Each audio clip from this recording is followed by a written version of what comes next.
Now we are at number 2. What is your number 2 spot? Clannad and Clannad After Story together. I have only seen Clannad. It was definitely the best out of the key, Yeah, the best of the key anime. Yeah. Of course, you haven't seen Angel Beats or Charlotte, so that may change, but it's the best, or Little Busters, but it's the best of the key animation, because I've seen them all.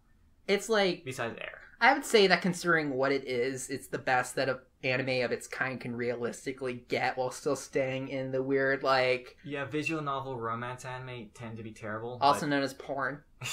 Clannad does it perfectly. Yeah, I'd say that. Yeah, this is this is like unmistakably a harem anime from a but it's also like a lot more than that in a lot of other respects, I would say. Yeah. The characters are really in depth, and they go through a ton of development. You said it again, in depth. In depth, and go through a ton of development, especially Tomoya, and all he goes through in the second season. It's just. I'd say that every single.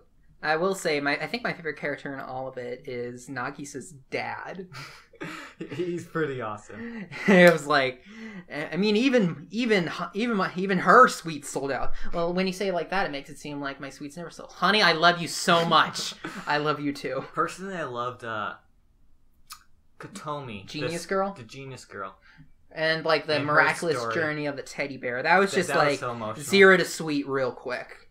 Yeah, and in the second season, she has a great moment when she's playing baseball and calculates all the trajectory and all this physics about that sounds like baseball, something she would do. Which is something she would do, and it's something I do. Oh, and then we had this totally forgot about her, the little girl that doesn't exist, Fuko, and then she pops in at random times and nobody knows about her, and then she's so adorable. That was sad too. Yeah. I cried 6 times watching Clannad and Clannad After Story. I'm just starting to think that you like being sad. I've cried watching 8 anime series. So far, the saddest anime I've seen by far is Death Braid. And that has still not changed. I got cried during Death Braid. Bring it on, Clannad After Story. You should probably watch Angel Beats and Anohano as well if you like sad anime, because those are top tier sad anime. I don't really like sad anime that are just sad all the time. I like anime that have sad moments in them, but for the most aren't just constant Angel throwing Beats has action and pain comedy in your face. I'd say that Clannad is the best that a show of its kind could realistically get.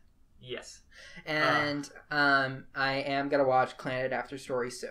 Another point, was it? It's one of those only school anime where characters actually graduate and live past school, since apparently Japan thinks past high school doesn't exist.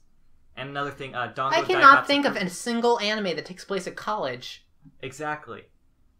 So Dango Daigatsuku, the ending theme for the first season of Clannad, is my favorite anything ever, just because it's so nostalgic. Sad. Yeah. I'd say definitely one of the best school stories I've ever seen. Yeah. Alright. And this is number 1. The grand finale. Your favorite anime of all time is? Steins Gate. Steins Gate. Steins Gate is, on my end list, this is the second highest rated anime ever, behind only Fullmetal Alchemist And it should, because it's perfect. I'd say Steins Gate is just it's just a great anime, but since this is his list, you have the floor. Well, it's a great anime. It's the most perfect anime I've ever seen. In that character story, animation, personal enjoyment, it's a favorite.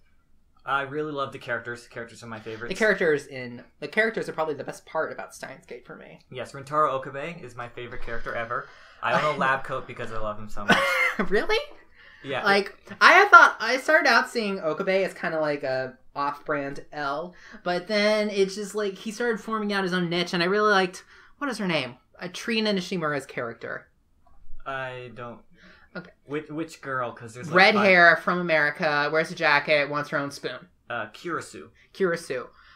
This is one of the best dub casts I've ever seen. Trina Nishimura and J. Michael Tatum, they deserve a standing ovation for their work in Steins Gate. Yes. The dub is one of the best ever made, up there with Cowboy Bebop. It's right up there with It's right up there with stuff like Blah Blah K Battlefront, Cowboy Bebop, Baccano. Yes. It is just this is something that people who want to make great dubs should study. I've seen some episodes of the sub, and the voice acting is just terrible. So watch it in dub. because the voice acting sub's terrible.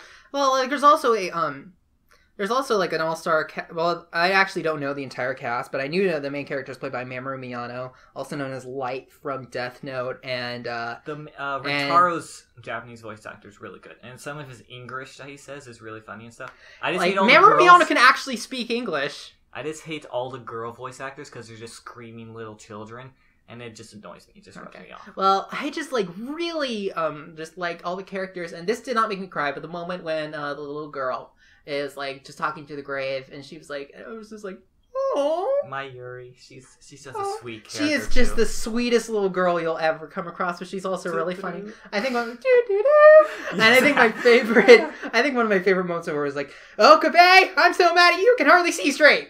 Like, it was just like Ashley Birch and Tyson Reinhardt and everybody should be proud of themselves for what they did in Steins Gate. Jade Saxton, Lindsay Seedle, and like these are like really intense backstories. Like every single time something changes, it's not this is a terrible idea or this improved the world. In some ways the world got really improved, in other ways they don't improve. And they like change it all, and then they have to go back and one by one undo every single change. Yes. And the last change is the most emotionally affecting for me. Like, you completely forgot about that entire incident by the time the final episode come around. The very first thing they changed with time travel was to save Kirisu's life. And they didn't even know that they did it. And then they discover that in order to prevent Mayuri from dying, they have to sacrifice Kirisu. Or at least make it look like it. And then it's just like all the lengths that all the characters go through for each other is just heartwarming. Yeah. It's a great psychological anime. Definitely the best time travel anime I've ever definitely seen. Best. Like no contest at all. It starts out as a very simple idea. Basically, Steins Gate just goes from the question, what would you do if you actually had a functioning time machine? And then it just expands on that. And it does this so intelligently. This is one of the I definitely think it's one of the best animes ever. But I can think of a few animes that I like more. And if you want to learn what I think about some of my favorite animes, or even Jeff, there's also videos of that. And anything else you would like to say, Caleb? The animation's really good. And do. So thank you for being on the show. This was fun. Yes. Bye.